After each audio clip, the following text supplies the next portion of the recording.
और मेरे साथ एक और मेहमान भी मेरे को विंडो में दिखे, उनका नाम है अमरदेव सिंह। अमर सर बहुत शुक्रिया, थैंक यू वेरी मच आज समय देने के लिए। ये ओला इलेक्ट्रिक पे रिपोर्ट आई है आज, बोफा की रिपोर्ट है बैंक ऑफ अमेरिका की। तो वो ये कह रहे हैं कि जी 145 रुपये का हमारा टारगेट है। सर 145 तो लगा के आया हुआ शेयर है तो।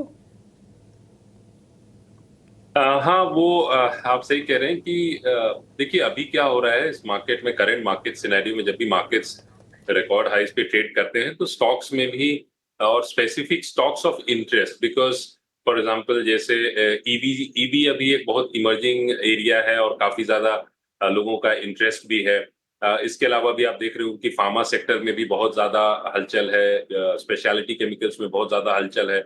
तो कभी-कभी और आईटी में भी कुछ स्टॉक्स में स्पेसिफिक में बहुत ज्यादा हलचल है। तो कहना मैं ये चाहता हूँ कि मार्केट्स में जो है वोलेटिलिटी और इन्वेस्टर इंटरेस्ट है वो चेंज होते रहते हैं। और ईवी जो एक एरिया है जिसमें क्योंकि सस्टेनेबल एनर्जी की बात हो रही है, क्लीन एनर्जी, ग्रीन एनर्जी की बात हो रही है, तो कहीं न कहीं उसका एक बेनिफिट जो है इन कंपनीज को मिल रहा है। ओला इलेक्ट्रिक के लिए यदि अभी मैं तो कहूँगा कि रास्ता काफ़ी लंबा है and they will have many challenges.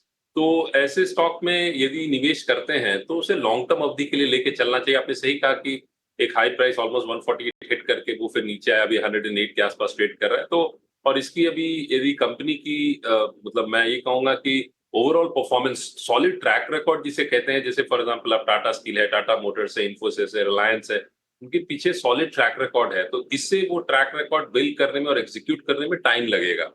तो इन कंपनीज में इन्वेस्ट करने के लिए लॉन्ग टर्म व्यू लेके चलना चाहिए और यदि कुछ करेक्शन आता है तो वहां बाइंग करके जरूर चल सकते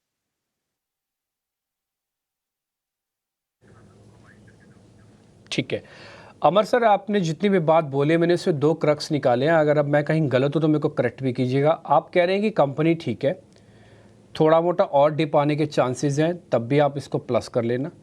आपने दूसरी बात कही कि जब आप इसको प्लस करोगे तो विजन आपका लॉन्ग टर्म होना चाहिए, क्योंकि ये जो थ्योरी है इलेक्ट्रिक व्हीकल्स वाली वो थोड़ा समय से चलेगी।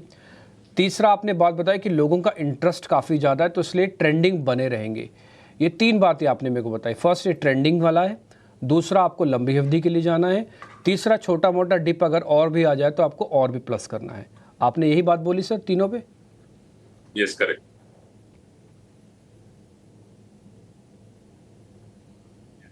जी। ठीक है, डन। तो ये पॉइंट्स हो गए हमारे टेकन। 107 है। वैसे मैं आपकी जानकारी के लिए बता दूं, ये कंपनी करीब करीब 80 रुपये पे आई थी, करीब करीब 80 रुपये पे 150 रुपये का हाई बना, करीब करीब वापस 107 रुपये पे है।